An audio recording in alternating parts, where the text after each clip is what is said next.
Are we all ready? Thank you so much.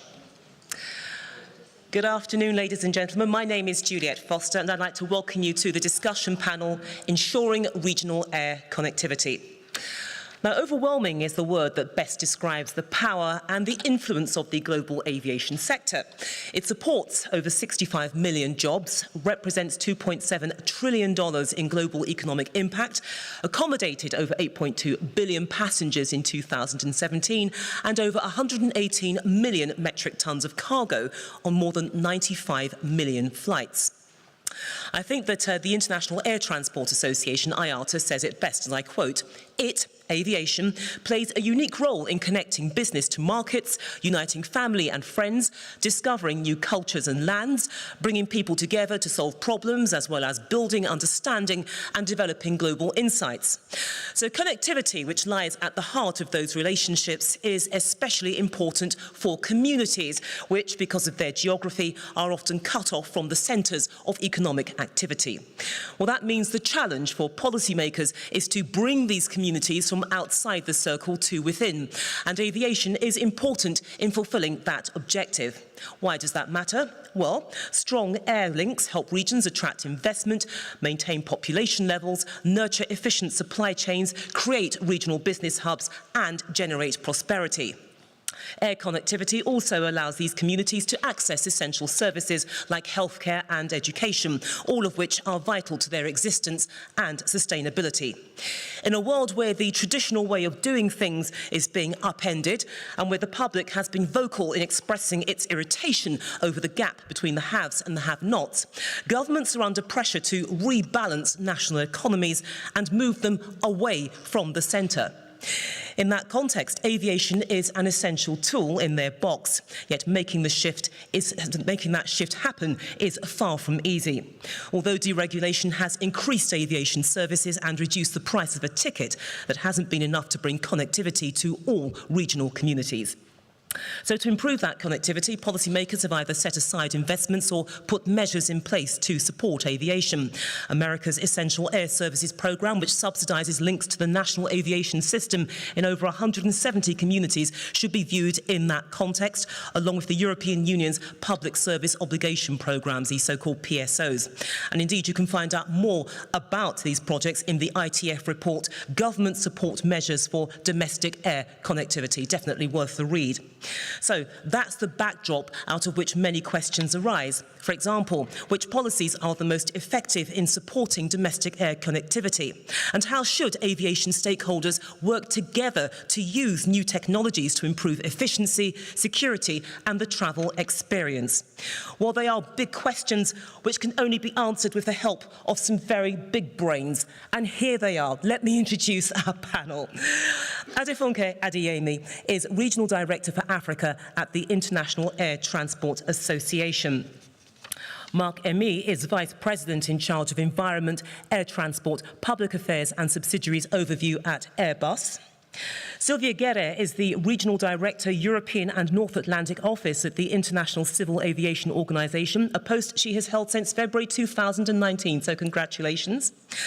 Alan Edlingson is State Secretary at the Norwegian Ministry of Transport and Communications, and Michael Keenan is Deputy Minister of Transport for Canada.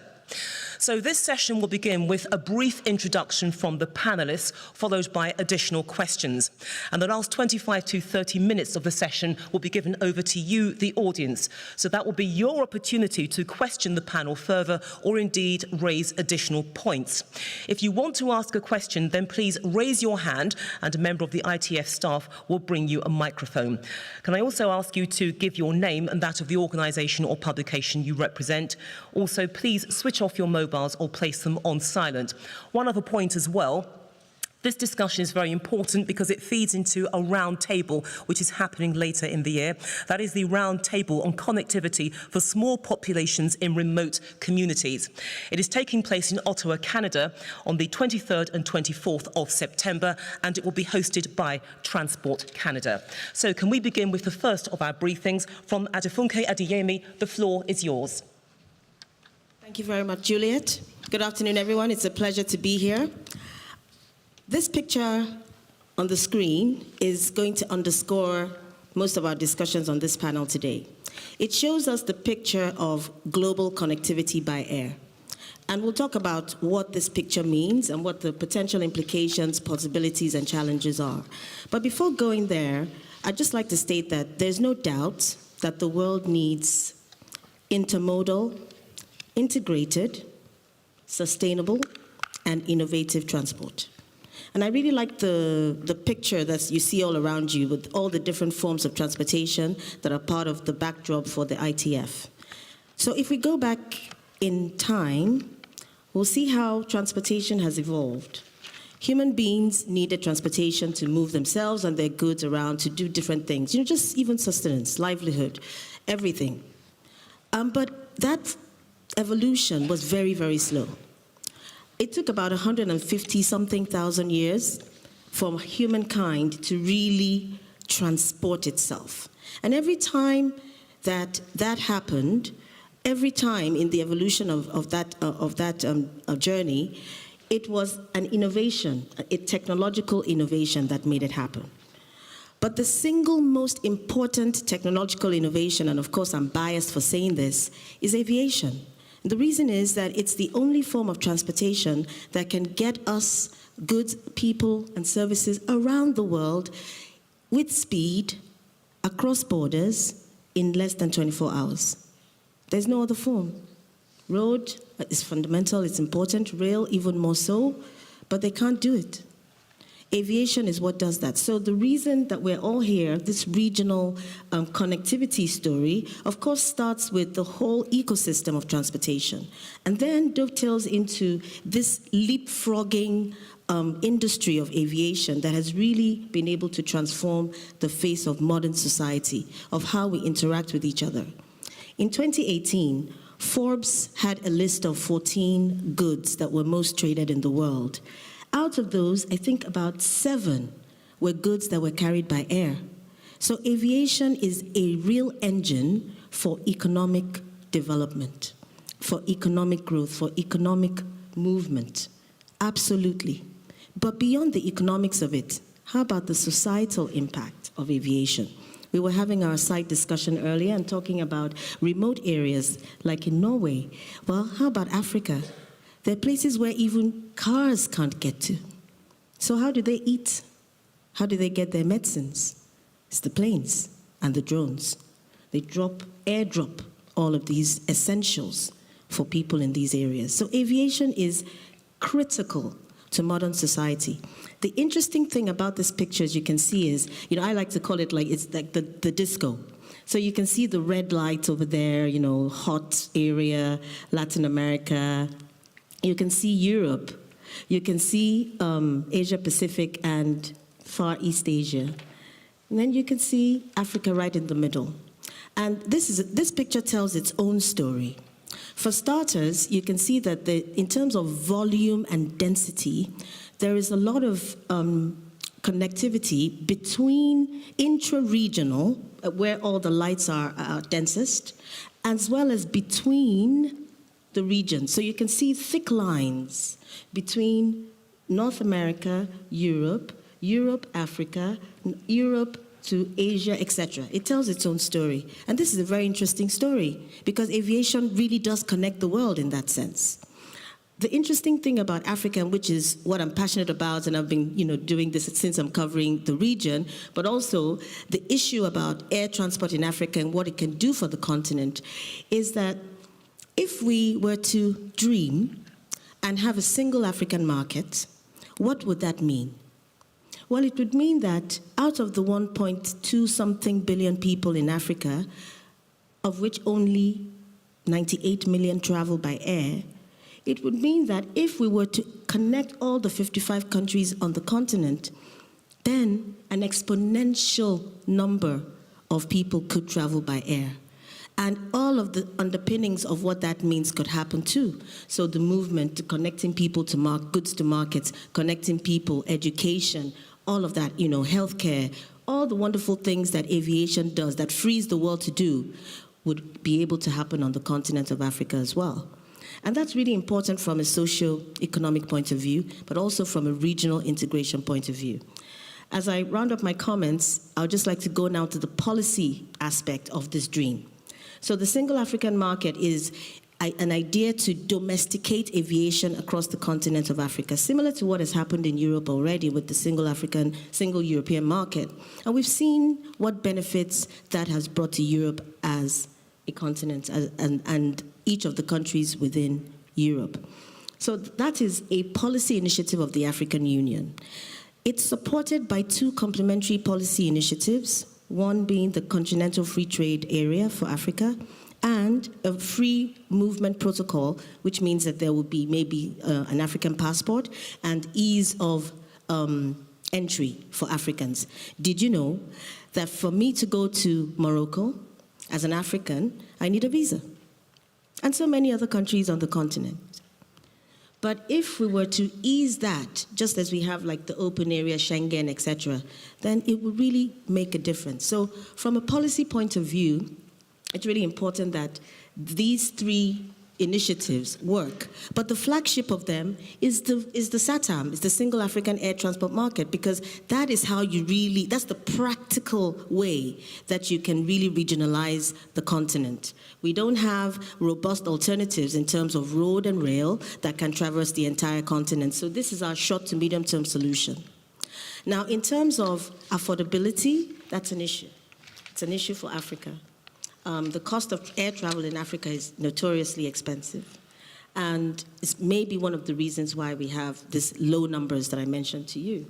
But the whole idea here is that with the policy underpinnings and the practical opening up of the skies across the continent, it will allow for the conditions of the market to become such that it will be cheaper for Africans to fly. It would be more affordable. There would be shorter travel times. There would be more competition in the market and all the wonderful things that come with that. So in short, these are fundamental issues. And of course, as we develop this, we look finally at the sustainability aspect as well. And it's great because we're in a growth stage. You can see our picture over there. We're not quite as dense yet. So if we're already mindful of it at this moment, then it will form part and parcel of the development of the industry, and we'll be able to carry that issue forward in the best way possible. Thanks. Thank you very much for that, Adefunke. Let's move on now to Mark Ami. The floor is yours. Thank you very much. Good afternoon, everybody. My pleasure to be here too. Difficult to speak just after such a brilliant speech about the benefit of aviation. I could just say I fully agree. But yes, aviation is really about connecting people. More than 4 billion passengers a year, and the demand is still growing. Only last year, 260 million more passengers were traveling. And we can see in the future the perspective of a doubling traffic every 15 years. So the appetite for traveling by air is there and is still growing. If we look at Europe, interesting to see that in 2002, the traffic was about 400 million passengers, and it is now about 900 million passengers. And 2/3 of this traffic is within Europe, within cities in Europe, domestic or international traffic within Europe. So I think we can say that air transports are largely contributed to build a connected Europe. And now if we look at the future, interesting to see that the growth in traffic will be much more in the connection with the other regions of the world. So if air transport are largely contributed to build Europe, and I have to say this week that we need Europe and we need a strong Europe for the future, I have to say also that air transport is now contributing to the relationship between this unified Europe with the rest of the world, and especially with the developing regions, developing country, as of course in Asia, in the Middle East. And so it plays Europe at the center of the game of the new development on this planet. Of course, with such a growth, we have to address the climate change issue and the environmental issue.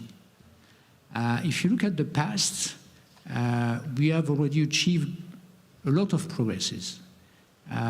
Since the beginning of the modern aviation, so the 60s, the fuel efficiencies, the CO2 emission of an aircraft for 100 kilometers per passenger has already been reduced by 80%. Now, all the states gathering in ICAO in Montreal, this international organization, so in fact the entire world has decided to implement in 2020 a scheme for reducing CO2 emission of aviation, CORSIA, to ensure carbon neutral growth of aviation in the future from 2020. But as an industry, we want to go a step further, and with the International Air Transport Association, IATA, with the airport, with the air navigation navigation services, and all the manufacturers in the world, we have committed to reduce the global emission, the total emission of aviation in 2050 by 50%. Of course, it's a huge challenge for us, especially a technological challenge. This probably means that the aircraft in which you'll be flying 20 years from now will be totally different. It will be a new experience for you. But to go to a better environment, of course, is now an essential part of our strategy. So aviation is not only part of the past, I do believe that it is an essential part of our future. Thank you. Thank you very much. Sylvia Guerra.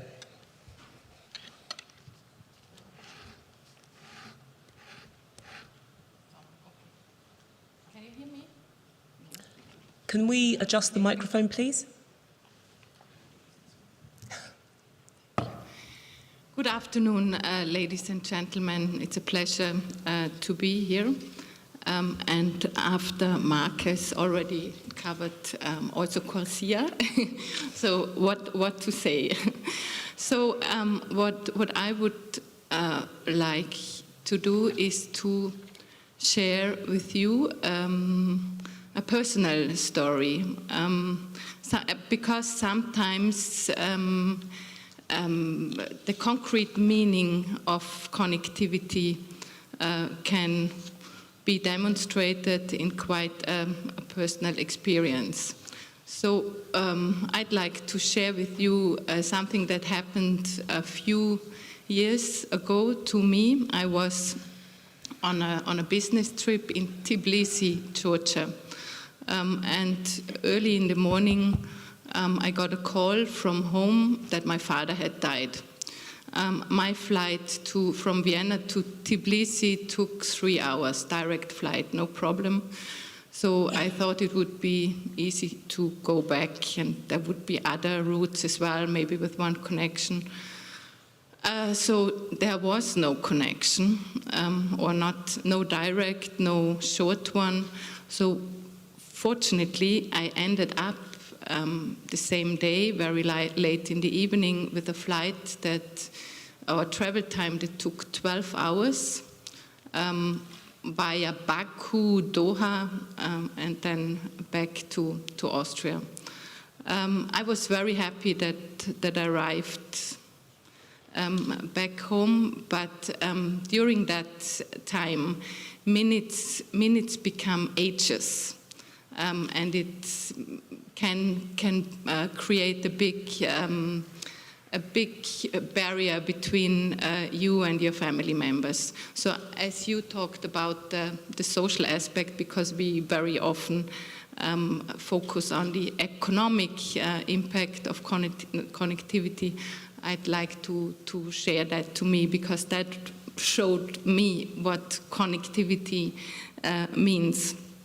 So now I'm in Paris. I'm heading the ICAO regional office since a few months. I'm in a privileged situation there because France is one of the best connected countries in the world with an airport accessibility that is one of the best in the world. So I'm easily going all over the world. So that's very good, but I'm covering, or the regional office is covering a very wide area, 56 states, Maghreb states, and also Iceland, but also some Central Asian states are accredited to the office, and it is the task of the office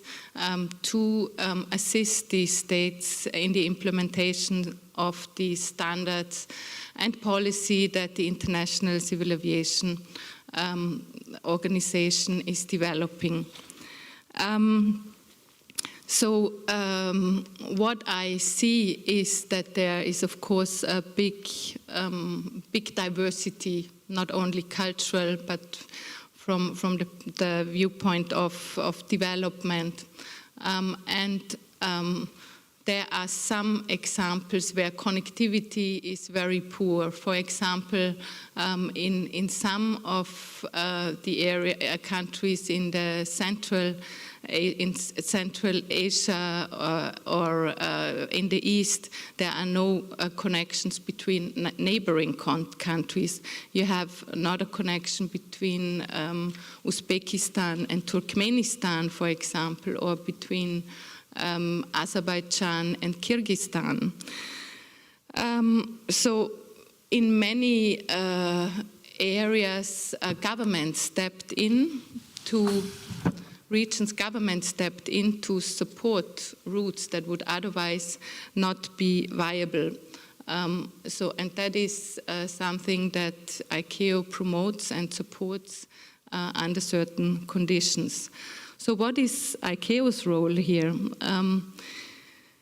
What can ICAO do as a specialized organization? First of all, there is an own branch in the International Aviation Organization, the Air Transport Bureau. A colleague is here, the Deputy Director, Toru Hasegawa, who has already introduced in a morning session a lot of figures on the development of connectivity. And what the organization is doing is to facilitate, in particular, regulatory the regulatory framework by developing templates and guidance material for air services agreement, because that's an essential issue that the framework is mature in order to allow airlines to build their network. The International Civil Aviation Organization is supporting government measures that ensure connectivity, and I can talk about that later. Thank you. Lovely. Thank you very much, Sylvia. You hear me? Great. The microphone is on, which takes us to Alan Ellingson. The floor is yours. Thank you.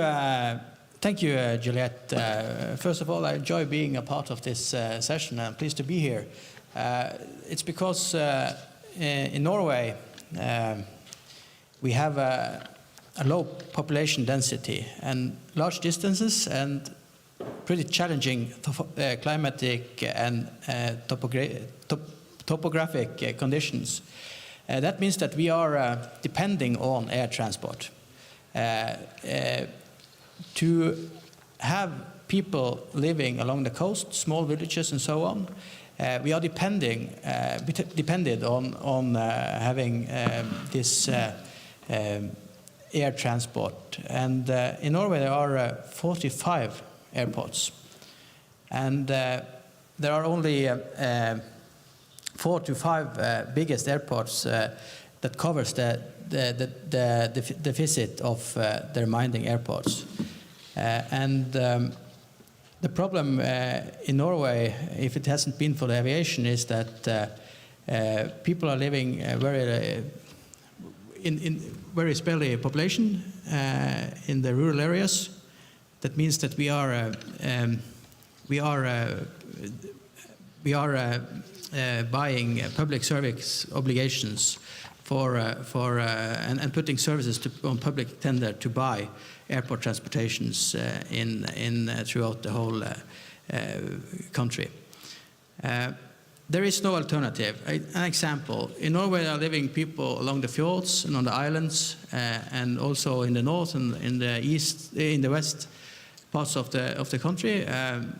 Also, the export-oriented economy are depending on these airports. An example to the larger hospitals, from some of these islands, it's 100 kilometers in line, 20 minutes with a plane. If you alternatively should drive, it will take about 6 hours and includes 2 ferries and so on. So that means if we should still be able to live like we do in Norway, and there's a lot of export from Norway. We export every day. Actually, we export 84 million fish meals to the world. And without the aviation, this could not be possible. So we are depending on air traffic. And this is also why the aviation plays a larger role in domestic transport pattern in Norway than in most of other European countries. And most of these airports actually have very short runways, 800 meters of runway. And it means that the fleet, which today traffic these runways, are becoming very old. The planes were introduced in 1983, and that means that their lifetime is becoming to an end very soon. And that gives us another opportunity, because the short distance regional airports, 10 kilometers, maybe you have 5 airports in a radius of 150 kilometers, means that we can be a test area for new sustainable low-emission solutions in aviation. And that is also why one of the companies who do traffic on these regional airports have said that within 2025 they will be able to make traffic on these airports with hybrid or zero-emission planes. That means that the cost will be lowered. Some say maybe we can, in Norway we have a lot of electrical energy, hydropower, the world's cleanest energy, and we export a lot of it. And that means that we have cheap energy, and electrical power is cheap, so we can cut the fuel costs and also the maintenance costs on electrical engines and so on. So it's very exciting what's happening in Norway the years to come. But aviation, we are depending on aviation to keep our society ongoing. Thank you very much. And finally, Michael Keenan, the floor is yours. Thank you, Juliette. I've worked out a deal in advance here with Ada Funke, and she's agreed that I can actually use her graphic. Is it possible to put her graphic Can we bring back up? the graphic, please? I'm doing this with full copyright and 15% of, I'm giving a 15% royalty of all my fees to Ada Funke for this. Can we remove that So message there? yeah, the graphic is there, something in the middle. The entirety of the picture. I would say I agree with all of my panelists. I know I'm not allowed to say that, but actually I thought there's a fundamental point that Ada Funke made starting out, is how important the jet age and the advances in aviation have been to modern life, you take it for granted. So I started doing sessions here about noon today. I was in my office in Canada until mid-afternoon yesterday, and I'm here, and then I picked up at noon today. There was an age when instead of having sort of an overnight and a bit in between the meetings in Europe and Canada, it would have had to have been, say, 2 months, right? Or even in the modern steamship era, it would have had to have been 6 weeks. And things you take for granted are built in. The improving regional connectivity, I think the first step is to continue to improve global connectivity. And the incredible reduction in cost and convenience and accessibility of global air transport is a trend that everybody thinks will continue, and it should continue, and it's a good thing. There are environmental issues. The carbon footprint is an enormous one, and it has to get better, and there's a lot of effort at that. You know, our colleague here from Airbus and the other manufacturers are finding a way to make the planes more energy efficient, fuel efficient. We're working on biojet. There will be electric planes at some point, and so the carbon emissions have to come down. But I think it would be a mistake to say we have to stop global aviation. I think it has to continue. I think one of the big challenges we're going to have is managing the scale and issues about just managing all these people across borders and through airports and coming up with a known digital traveler identity and things that be important.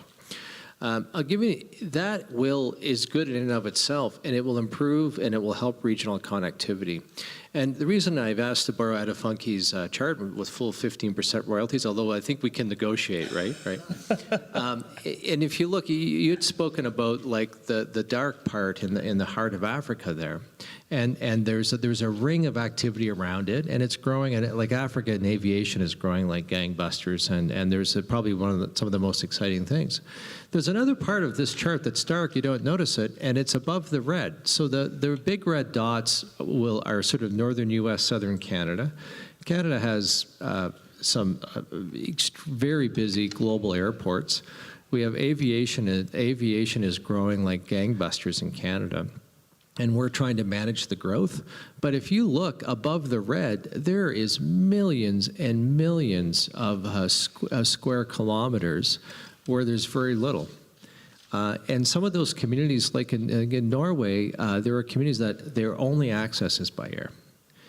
And there's either for a good part of the year, there's no other way to move in and out of the community. And there was a long time ago, where people lived like that. They lived in communities where you couldn't leave for 6 months of the year. It doesn't work nowadays. Getting transportation services working that are economical, that are sustainable, that meet the needs of these communities is an enormous challenge. Interestingly enough, the developments in global aviation are helping. I'll give you one example, and I'll talk about two quick things and I'll stop. One of the big problems is we have short runways. We're very jealous of Norway. I just discovered all of the short, rural, remote runways in Norway are paved. In Canada, a lot of them are still gravel. They have very limited navigational aids. These are tiny communities where that airstrip is it is the lifeline. The only way to get medical help, the only way to get food for a good chunk of the year is through that airstrip.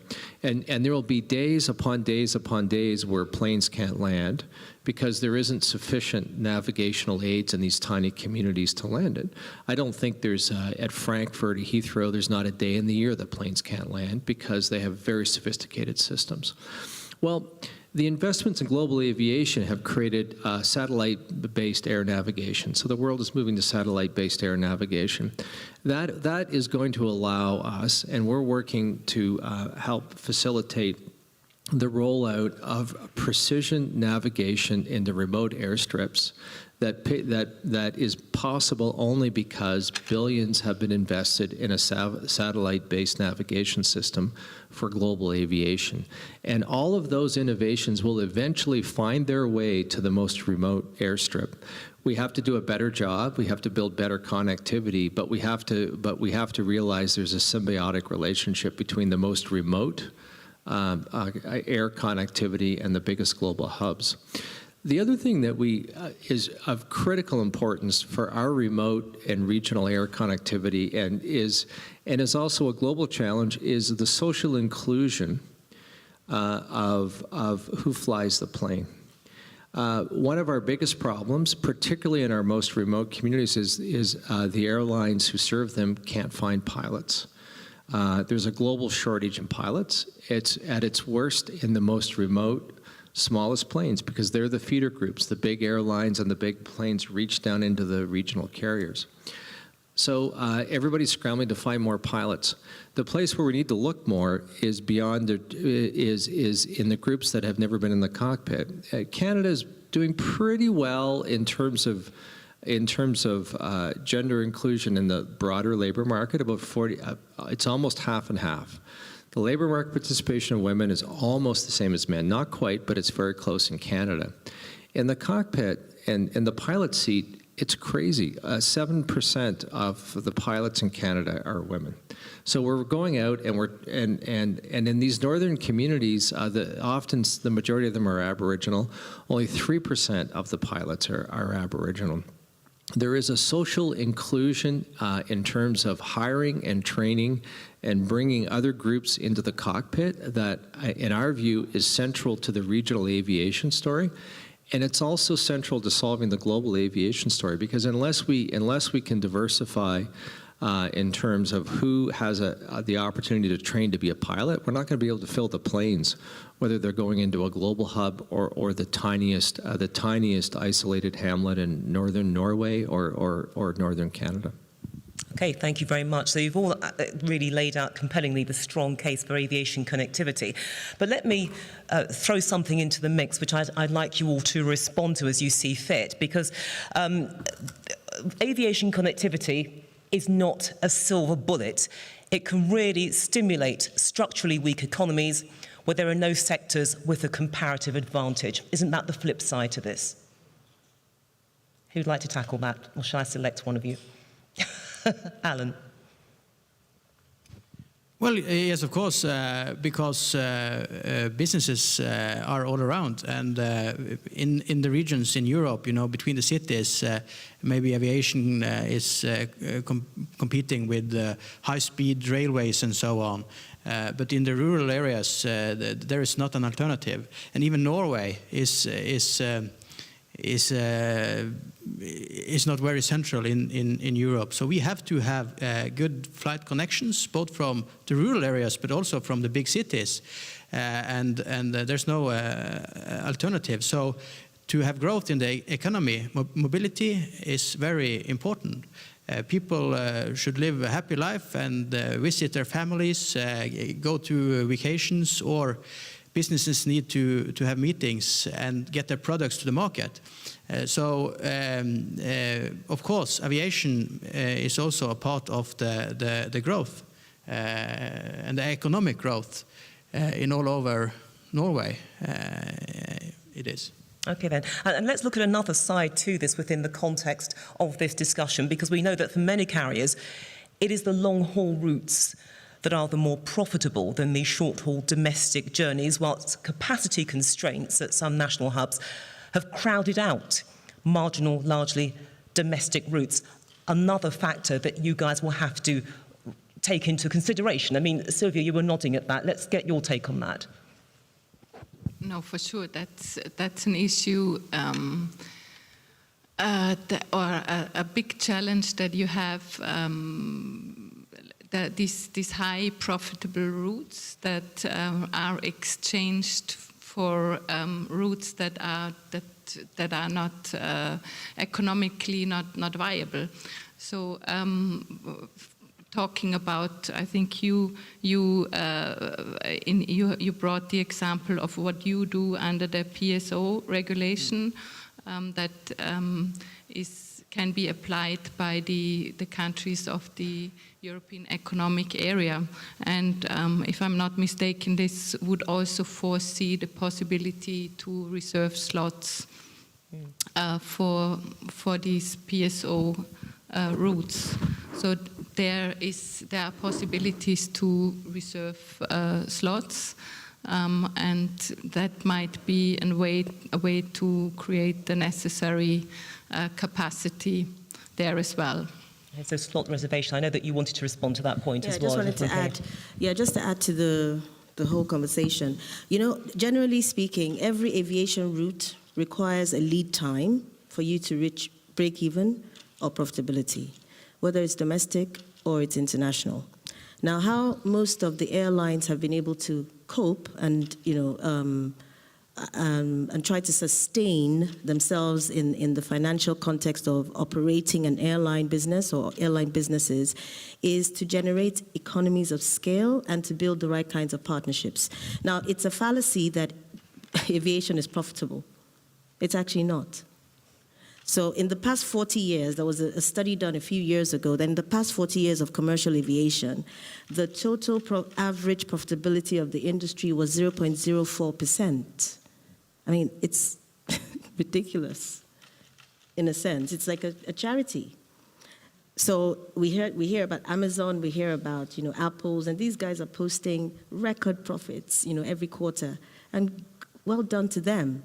But the industry that we serve is a very high cost and very thin margin industry, and so it makes it very difficult to sustain profitability. And it was only in the past 5 years or so that we started to see that shareholders who invested in aviation started to see a return on their investments in aviation. And we see the concentration of profitability, if we can call it that, in North America primarily, and that's a result of some of the consolidation, the movements that have happened in the market. And so going back to the point about building economies of scale, critical mass, and then the right kind of partnerships just to help you cope with the sheer number of issues that you have to deal with within the ecosystem of an airline. Everybody else, sort of makes money except the airline itself. Mm. So it's these are some of the ways that the industry has built resilience to resist many of these shocks. And the shocks are not just the structural shocks in terms of how the industry is the way it's formed or it's structured. It's also external. Anything can affect the industry. A policy change today can affect the industry. We're talking about Brexit now. Look at what the potential implications of Brexit could be. We're looking at trade wars. We're looking at protectionist tendencies. All of these can affect. Volcanic ash, if you remember that, it affected the industry. It affected the industry so profoundly, like no one even anticipated that was a thing. So these are some of the issues that the industry faces on a day-to-day basis. We build the resilience to deal with sustainability, sustaining ourselves. So the sustainability question isn't just about the environment, which is very important, of course, and we're doing a lot about that, but it's also how to sustain the industry itself. Yeah, it's interesting as well, because we were having a conversation on the side of this, because and we managed to work the environment into this, and you addressed the point with a very powerful example, Michael, and this is about the idea that there are, the choice perhaps, according to your political optics, that you may have to make about connecting communities. If they're so removed, why not just bring them in? Doesn't that make life a bit easier? It's displacing people, yes, but then having said that, there are some areas which, because of their topography, may be prone to flooding. You have to make a choice. Do you keep on building flood defences which will be breached, or do you just say, no, enough, let's just move people in closer? That is an extremely difficult question, and it's an extremely difficult thing to do. It's interesting that I think all of us, every country, is facing issues about moving people because of they're discovering vulnerabilities of community to climate impacts. And in Canada, we have the misfortune, we have a flood season when the snow melts, and the flood seasons are getting worse and worse. And we have a forest fire season in the summer when the forests dry out, and that's getting worse and worse. And we're actually at a crossover point now where historic flooding has not yet eased, and the really terrible forest fires have started. So we're living. There's a lot of communities in Canada, and there's many other countries where all of a sudden the people are discovering their communities in an inhospitable place. Coming up with an easy solution to move neighborhoods or to move communities because they're in an inhospitable place is extremely difficult, and we in our country have a sad history of having done that a few times to Indigenous communities, and it was terrible. So it is extremely fraught issue. I think a better approach is how do you build climate resilience, and what are the changes you have to make in your community, and maybe the community will move. Or some of the community will move, but if you impose it on a community from the outside, it would be an unmitigated disaster. I'm just going to I've got the mic, I'm going to pick up. I must say, I think my take on airline profitability is about right. I think you'd have to have your head examined if you want to sort of put all your life savings in airlines. But if your perspective is, and as an investor in the airline, then that's a terrible thing. If your perspective is getting transportation solutions for citizens, I'm not sure that's a bad thing. In the sense, but that's almost like altruistic investing, and surely that's changing the whole approach to investing if you're doing it for the good of bringing communities together. The sector keeps expanding. The brutal competition keeps improving choice and driving down prices, and if not in absolute terms, in relative terms. The more problematic one from a perspective is the industries like the Googles and the Apples and the Facebooks who have enormous profits, as you say, and they're doing it because they have barriers to competition. They're able to the platforms give them barriers to competition. And we as consumers are giving them our data for free. That's a much worse deal than as consumers of airlines where maybe the tickets are underpriced a bit, but there's a democratization of travel that I think it is a good thing. And our experience in Canada has been that we're trying to encourage and get more competition and more players, which works both for the big hubs and the small communities. Players come and go, and they go bankrupt, and it is a tough business model to run an airline into a small remote communities. But through the ups and downs over the decades, there is more accessible service to those communities than there was before through competition. Compared to the old days when the government regulated the monopolies, they actually had higher prices and less services. So it's if there's any airlines in the crowd, they won't be popular with this thing. But I'm not sure it's a bad thing. They're not making that much money. Okay, and fascinating as well, Alan. You talked about the quality of life aspect in terms of bringing communities together, but there's more to it than that, because you gave the example of the fish. So for you, that connectivity is part of your economic supply chain.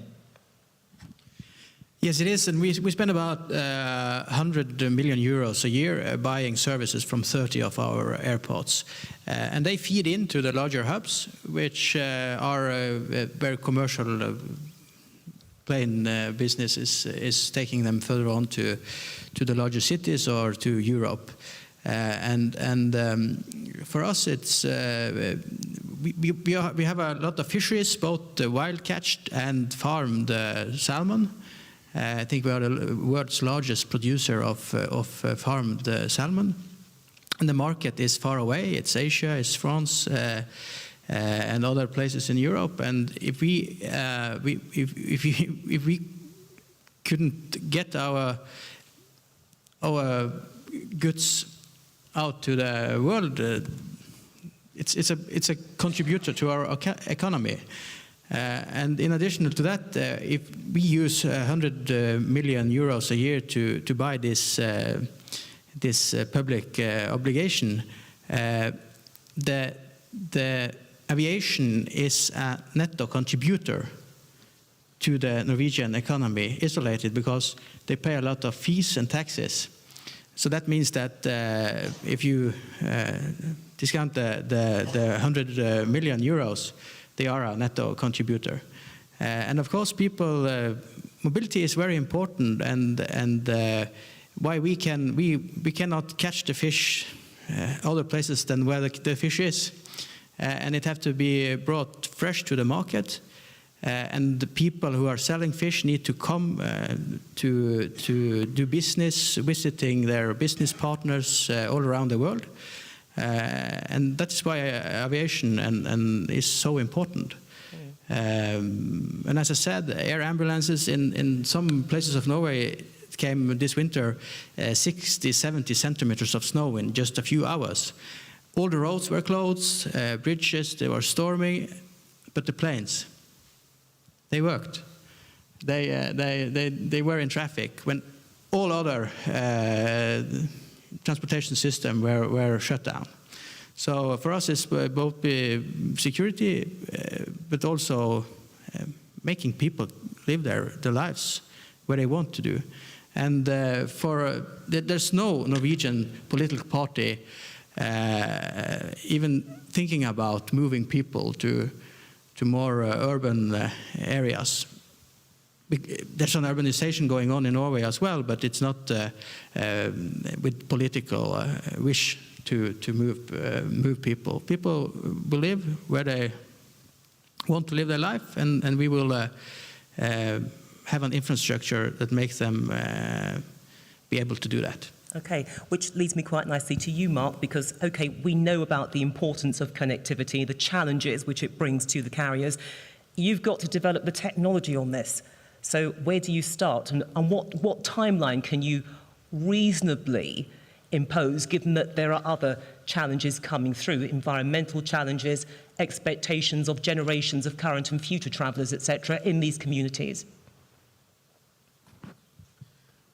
Well, so the technology is moving fast, but that's true that we are a long cycle industry because, of course, the process is integrated a lot of issues, and safety is one, and the use of new technology have to be certified, tested, and so on. But we can see in the recent history an acceleration of the movement coming from the competition, which is pushing everyone to have a better aircraft, more efficiency, and so on. We are testing new technology. We have just signed an agreement with SAS to look at hybrid or electrical aircraft. We'll see, and we are associating the airports because it's important, of course, to have the infrastructure on the ground to work on that. And we are also looking, as you probably know, to new ways of flying, what we call urban air mobility. It's not long-distance flight. It's short-distance flight, but the technology is there. And it will be electrical vehicles, so silence and not emitting any emission.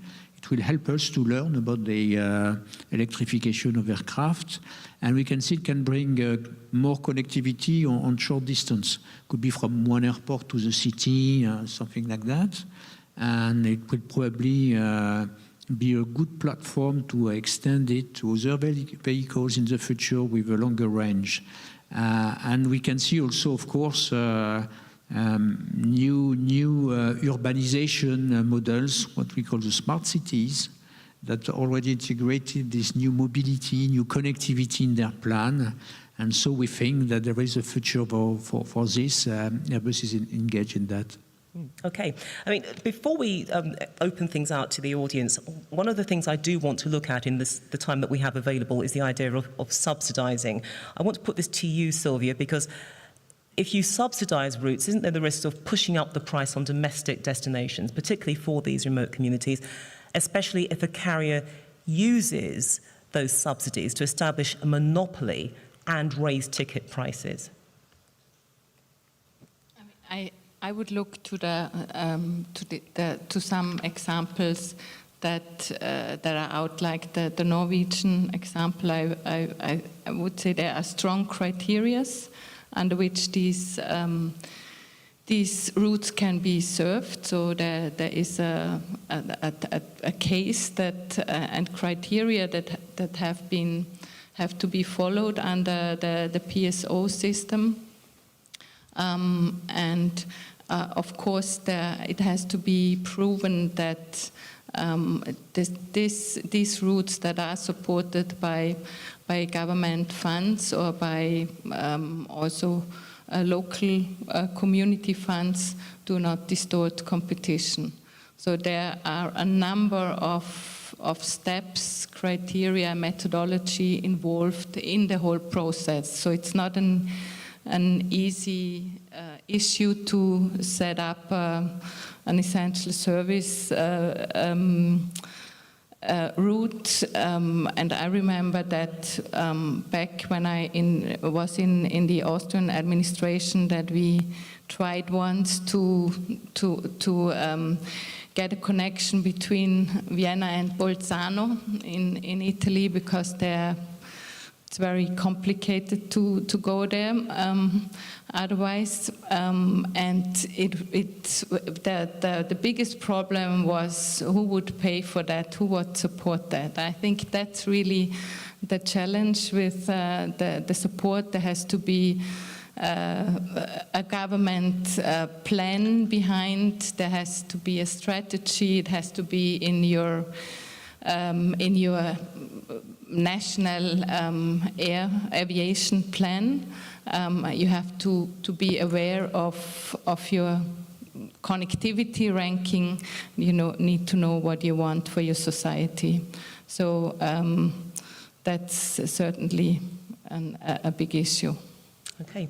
Can we now throw this open really to the floor? Is there anybody, gentleman over here, could you please bring a microphone to him, and if you could introduce yourself and the organisation that you represent. Thank you. Thank you. Good evening. It works? Yeah. Good evening. My name is Philippe Villard. I'm the head of Economic and Capacity Policy at Airports Council International, ACI. We are the representative organization of the world's airports. So my take on the discussion is that regional connectivity and connectivity to a remote area is crucial, and that one of the challenges is how we make it doable or profitable for the carriers. I would like to challenge this thinking, because it assumes that there will always be an airport at the end of the route. What we know is small airports are inherently unprofitable and loss-making. We calculate at ACI that the threshold is more or less 1 million pax per year. So if you're below 1 million passengers, it's very difficult to make a profit.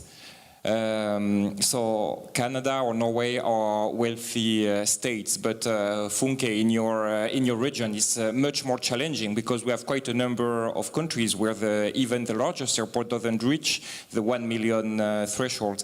And my point here for the panel members is, how do we integrate airports into the equation, because they cannot be left aside of this discussion, and assuming that there will always be an airport at the end of the route is probably a shortcoming. Thank you. Thank you very much. Who would like to tackle that first? So, Philip, I'm going to tell the crowd that you used to work in IATA. Is that okay? He did. Your cover has been blown. So, yes, so this is a conundrum. The airlines and the airports have this ongoing debate. And to his point about not leaving the airports out, he's absolutely right. In order for us to ensure regional connectivity and sustained regional connectivity, the underpinnings must be there. The Director General of IATA said in the opening plenary not long ago that one of the critical elements to sustaining air transportation is the infrastructure that underpins it. Now, I want to challenge also the idea that it has to be an airport in the conventional sense. So there's the possibility of having, small, functional, scalable, modular airports.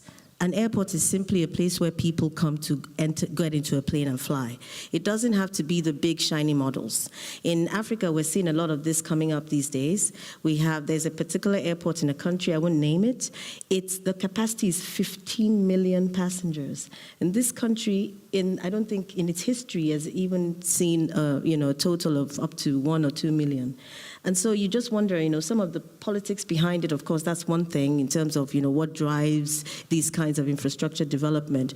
But it's also, what is needed, what is necessary, and what can be done? How can we change the models? We're trying to change the model. Technology is driving change in the business model of the airlines itself. The airports as well, that kind of revolution needs to happen in terms of how we use or utilize the infrastructure, what kind of infrastructure we use. And I'm sure, I'm not just speaking for Africa, of course, this would be useful in Canada, in Norway, and even Europe, in anywhere, these are the kinds of conversations that need to start to happen in terms of the innovations around the airport infrastructure. Okay, would anyone else like to address that point? Seems not. I think you've spoken on behalf. Excellent, Michael.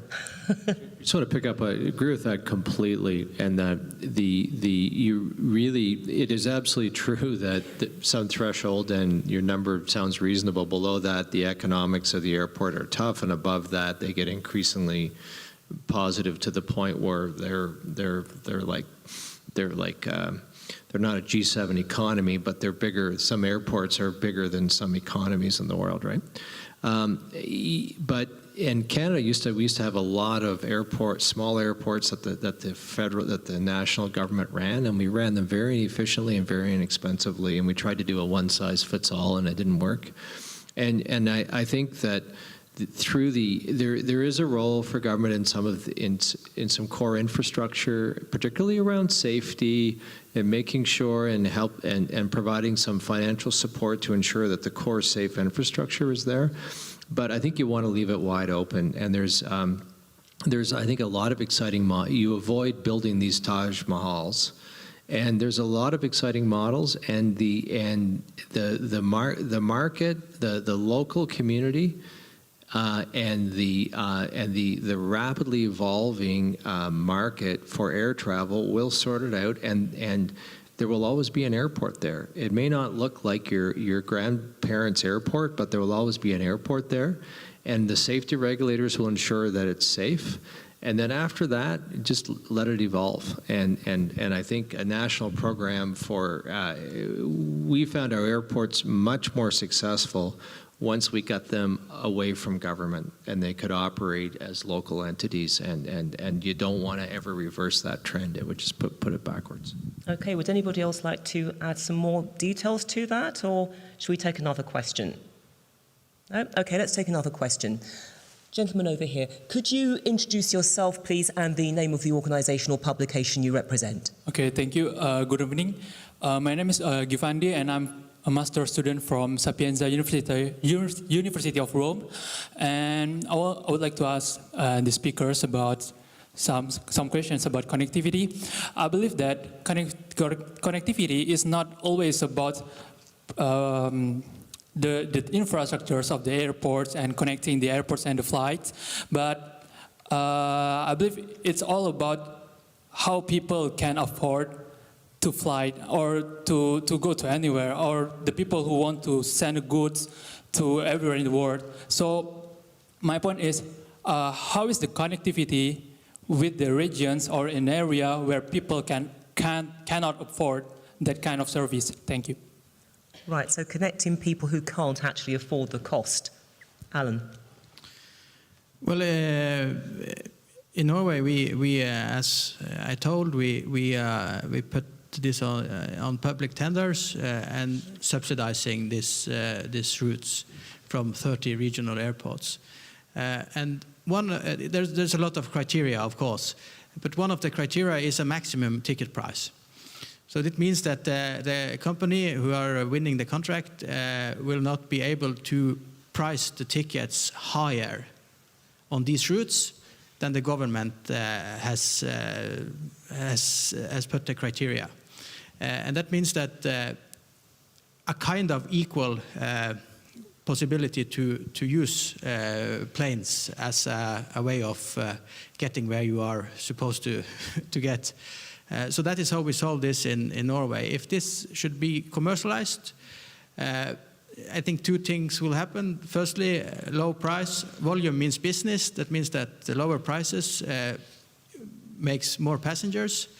and more business for the companies. And if we didn't, there will be less passengers and less people to pay for this activity. Okay, would anybody else like to answer that question? Mark. We have addressed the issue of competitivity. Obviously, there is a competition between the manufacturers, but there is a competition between the different modes of transport. And it's amazing to see some prices in air transport now. When I said that 4 billion people are traveling, this is also because it becomes affordable for many, many populations in the world. And the growth is coming from this. Close to half of the worldwide population has now access to air transport, and this figure is growing year after year. First, it's becoming because what we call the middle class is growing in many areas in the world, and so they can get access. But at the same time, the price for a ticket is decreasing because the performance coming from the competition and the new technology is reducing the price. And so we can see that affordability is growing, more and more people are traveling, and this is a virtuous cycle that allows now to air transport to be really a mass transport. And when young people, so with a little budget, are looking to what is the best way of traveling, sometimes they can choose the train, the road, but quite often now they just choose air transport because this is the lowest price offered to them. Okay. Is there anybody else who'd like to ask a question? Holding off for the moment. Okay. Let me pick up again on the point of PSOs. I'd like to get your response, Alan, but also just to throw it open to other panel members as well, because it is driven by a tendering process. And there is the argument of some academics that when a lot of these operators get the contract, everything is fine, but there tends to be a drop-off in the quality of service. And then it becomes consistent when it comes up for tender again. Is that a viable observation? I have to stress it's not my observation. This is what those who've actually looked at the PSO process have brought out. Yeah, I think everyone who has experienced a monopoly knows that the service is not that good. But I think in the aviation industry, service is very important. People expect having good service when they are good service when they are taking a plane. So I don't think that we see that in Norway, and there are the public tenders. There is 2 or 3 companies who are getting these public tenders, so they are also competing. Yeah, they are. So I don't think this is a problem in the aviation industry. I think it's a bigger problem in other segment of the transport. But it does exist in some way, shape or form. Yeah, it does. Yeah.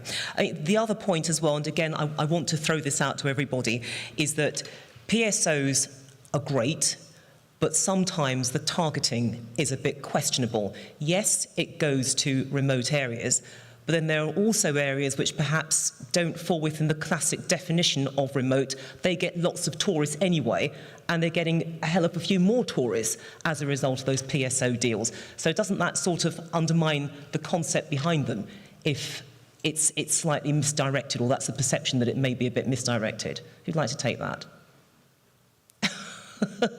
Nobody. Well, the tourist industry makes workplaces and income to the remote places. So if this PSOs means that even more people are traveling to the remote places, I think that's only positive. So and we see that the traffic numbers in Norway are increasing, and what makes them become higher, the volume, is that there are a lot of foreigners visiting Norway. And Norway has a rich and beautiful nature. That means that this is a part of our strategy to make business out of tourism. So for the government, this is something we actually want to happen.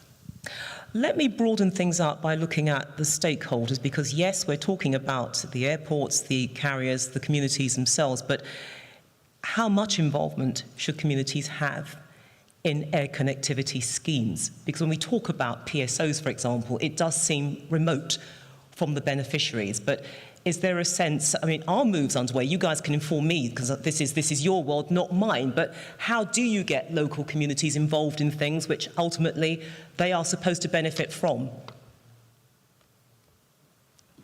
Okay, so this is a very important point you've raised.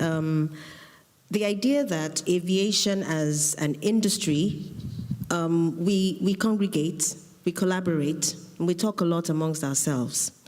I'm not sure how effectively we have communicated the value that aviation brings to those communities to the communities. And that's something that, you know, we're talking about internally within IATA about how to do this better, more efficiently. And one idea that we're exploring is really trying to map aviation's impact on the UN Sustainable Development Goals. Every country in the world has signed up to a target of 2030 with the UN on, you know, the UN Sustainable Development Goals. And the countries take them seriously, right? It's something that they're putting time and resources behind. And so maybe this is a way to start to have a conversation that's wider than our universe. Because so far, we're speaking, we have rings, yes, we have rings, but it's still, you know, within transport, aviation, and, you know, the ecosystem, stakeholders, partners, etc. But there needs to be a way that we take this conversation further out. And I think this same point speaks to what's happening with the environment, particularly in Europe. We've heard about the Greta effect, what's happening, the new word in the Swedish dictionary of fly shaming, and all of this stuff, that how aviation is now seen to be a target, as my CEO said earlier. But if the world were to understand what aviation is doing, the fact that, one, it is the only industry in the world that voluntarily decided to do something about its aviation emissions without prompting, decided to do that. And we set 3 targets, and those targets were underscored with 4 pillars. Target 1 was that we would improve our fuel efficiency by 1.5% up until, you know, a particular period of time. We've already surpassed that target. We're at 2.7%. Target 2 was that we would cap our carbon emissions by 2020. And this is what we're starting to do now with the CORSIA scheme that Mark mentioned to you under the ICAO umbrella. And target 3 is that by 2050, we would have today's emissions. And this is with the anticipation that we're still going to continue to grow as an industry. So there's a lot happening, but if we're only talking amongst ourselves, then the world doesn't know that. So it's important for us to be better with our advocacy, really change the conversation, the target of our conversation, make it more B2C rather than, you know, more business to business as it has been. And I think that way we can, you know, kill those birds. Thank you very much. Thanks also for coming back to the environment and what has been mentioned by Mark at the beginning, talking about CORSIA and the so-called historic agreement in 2016 to agree on an offset system to reduce CO2 emissions, which was really an agreement that was negotiated for more than 10 years. So so in aviation, a lot happens to reduce the negative effects, but that is somehow not known, not communicated well. So I think that this communication is something we all have to do. It's not only ICAO's tasks, it's all stakeholders that have to do that campaign and show what aviation is doing in order to reduce CO2 emissions. Because when you in particular look at some of the European states, a lot of tax discussion comes up again. Some countries have introduced tax, ticket tax, and other countries think about it or plan it. This is a bad move for the International Civil Aviation Organization that is now, we're now over, I think it's more than 70 states that have committed to go along with CORSIA, and those are, and I think they would be covering 80% of the CO2 emissions. So it's an important step, and if that needs to be a success, and that's why we all have to do something. Okay. Michael, did you want to add to that at all? Building on that, it has been an experience in Canada that in terms of getting and solving the really difficult challenge of the regional air link to a particularly remote and small community, often if the people who are running the service are completely disconnected from the community, it doesn't go as well as if they're connected. And there's a lot of communities now that are running the airports, and you would call them more short airstrips with a shed than an airport, but it works, and they're doing a good job running it. And we've seen increasingly over the years companies develop, because aviation is a scale business, but there is a certain scale that seems to work in terms of regional linkages. And a number of them are community-owned, a number of them going into northern Aboriginal communities are Aboriginal-owned, and they work. They actually have roots in the community. They don't make money, but they find a way to run the business so it breaks even, and it provides a service, and they're motivated to do it not to make money. They're motivated to do it because they're connected to the community. And so it does seem to be a formula that works. On the targeting subsidies, there's always, any attempt to target a subsidy always has intended and unintended consequences, and it's the work of generations to try and figure out how to do this. One possible way, and one thing that's often done in Canada, is you're targeting the subsidy on the purpose of the travel. So if it's required, and in very remote communities, people often have to travel for medical care. And the medical care may be free, but the transportation costs will bankrupt the family. And so having resources, so if you're traveling for medical care out of necessity, that there's a role for the government in subsidizing that heavily to the point of sometimes often making it free, is one way to target subsidies. Are there any further questions from the audience? Would anybody like to put a question to our panel? Is anybody who'd like to put a question to the panel? No, still shy? Shall I select somebody? Don't tempt me, the gentleman in the light blue shirt. Would you like to put a question to the panel? Or would you like to raise an observation? Sure. Could you pass the gentleman the microphone, please? And if you could introduce yourself and the organisation you represent. Thank you. My name's Robert Fennelly. I'm from the Southern Regional Assembly in Ireland. But I just thought your comments on the the green agenda and the targets you have, I thought that was very interesting. Like, we've gone through a recent consultation phase where we have 2 international airports and 2 regional airports in our region, and we're supporting them for economic growth as engines for our regional economy. And we drew some criticism in our public consultation on that's at odds with our goal for a carbon neutral society. You can't have growth in the aviation industry and achieve the goal of carbon neutral society. And I thought your information on that and what you set out was just very good information. And as you said, it's not widely known. It would be good for us to integrate this narrative in support of the aviation industry in our policy making. So I think they're very interesting points, and yeah, we'll certainly be following up to investigate that and, you know, spread the word, if you like. Yeah. You've got a thumbs up then. Would you like to respond to that? Would anybody else like to put a question or raise a point? The gentleman here, please, if you could introduce yourself, please, and the organisation you represent. I am Tae from University of British Columbia, Canada, and also I represent the World Conference on Transport Research Society.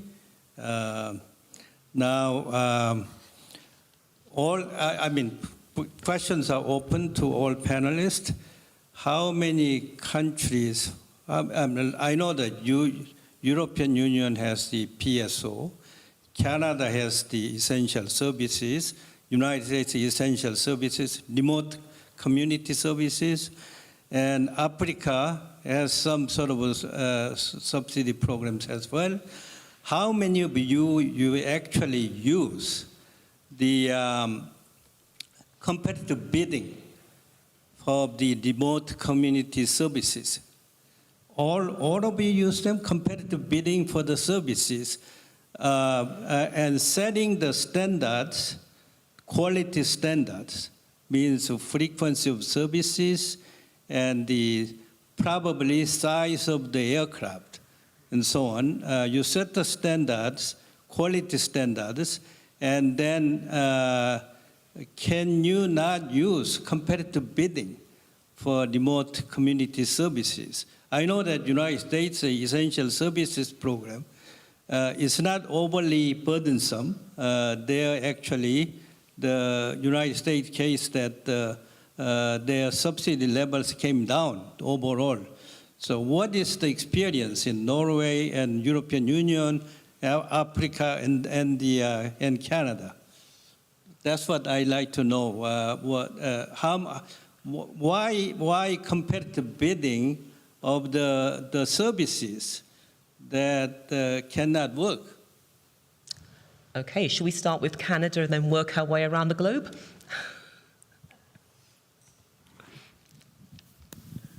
I think that the short answer is for why competitive bidding for the services is that it's a great way of getting the price down. It's that simple. I think as a number of these things have gone out to bid, I think the experience of different regional governments in Canada is that the price of providing the essential service has come down, which is a good thing because you can provide more essential service for whatever amount of funding you have. In Africa, traditionally, many governments have supported their national airlines, right? And so, in a way, they've provided, financial support even when some of those airlines were not doing so well.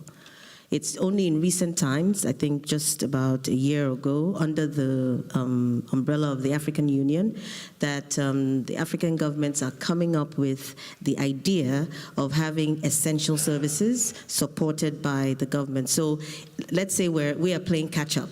It wasn't something that we started out with, but we're now introducing, as a continent, introducing that into the grand scheme of transportation, of air transport. So that will follow a process, and I'm sure that, the competitive bidding idea will probably be a part of that, but I haven't actually experienced it. I think you mentioned the PSO, that's the one I know in the European Union, European Economic Area, so there is competitive bidding foreseen. Yeah, the same as in Canada. The competition makes the prices lower. That is why we are having these public tenders. Also because of the EU regulations, of course, but competition makes prices lower, and that means that we have to have a criteria that is good enough for the quality and for the frequency and everything, but we cannot favorize some companies, so we have the real competition to lower the prices. So we have to form the criteria to make the competition works. And in Norway, we do lower the prices with these public tenders. Okay, is there anybody else who would like to ask a question? No? I'd like to put one final question, in fact, to you, Mark. We've talked about the pressures, pricing pressures, etc., which the aviation industry faces when it's working with remote communities, and the challenges going forward, particularly when we're trying to connect a continent, which is what Adefunke is trying to do. But looking ahead, how will aircraft manufacturers contribute to the sustainable development of air transport in the future to perhaps make us even more connected and to reach out to some of those areas which was on the graphic, the as yet very remote areas which have yet to experience that full explosion of connectivity? Well, I think that you can find an aircraft to go everywhere. And the number of aircraft, you spoken of very short runway. We have aircraft with extraordinary performance to landing and takeoff on a very short runway. You have a range of capacity which is really very large, from very little aircraft to big aircraft. And of course, the operators can adapt the aircraft to the operational constraints, to the need, to the infrastructure, and so on. And so this is really an industry which basically is a flexible one and is ready to address the services needed for the population everywhere in the world. And so to get access to air transport to everybody. There could be, in some situation, a question of profitability, because this is really to serve a dedicated population which is far away from the other ways of transport, and that is a dedicated services. But anyway, if you ask, you will find a solution. And when I explain the trend, the evolution of the performance of the aircraft, and I think it's not the end of the story. This industry has developed a tool due to the competition, due to the evolution of the technology. Just an example, now a lot of aircraft are carbon made, which means that they are lighter. And so they fuel less burn. And so they are more economic. And so on. So I think that air transport is really a mode of transport that can distribute services in one day or less than one day from one point of the planet to the other, and now with direct flights, because the range of the aircraft is also close to half the planet, and so with one flight you can go everywhere. And at the opposite, with little aircraft, agile aircraft, that will be able to go everywhere, and perhaps tomorrow within the city. And so this flexibility, this adaptation, the competition, and the fight to reduce cost, to give accessibility to everybody is there. Of course, the role of the politics, first to build the infrastructure, to organize the services according to the population is still there. So I think the industry is making everything possible to offer competitive air transport, but sometimes, yes, we need, and we're happy to be with you. And I think it's from the beginning of the history of aviation, there is a good cooperation between the different stakeholders. We are a group in ATAG, with the air navigation services, with the airport, with the airlines and with the manufacturers, but also very often we work with the institution. They are certifying our aircraft, they are designing the global air transport network, they are defining the policies, they are setting up the rules, and so on. So, and ICAO is a body, is a state body. But working so close to the industry. And it's a machine to build consensus. And everybody is aligned and go on. And of course, we don't forget safety, which is one of the main responsibility to ensure the safety of people everywhere. Whatever is the type of aircraft, they are under the same rule for safety. And this is also a big achievement, I think, of this air transport sector, to be able to provide all these services safely and more at affordable cost. Okay, thank you very much. A sound note on which to end this. I'd like to thank the panel for their time. Michael Keenan, Adefunke Adeyemi, Sylvia Guerra, Alan Ellingson and Mark Emmy. Thank you so much. And one final point before you all depart. Remember that at the beginning I did say that this roundtable feeds into an even bigger event later in the year. That's the roundtable on connectivity for small populations in remote communities, one to put into the diary. It is taking place on the 23rd and 24th of September in Ottawa, Canada, and it is hosted by Transport Canada. So ladies and gentlemen, thank you so much for your time and enjoy the rest of the evening. Thank you.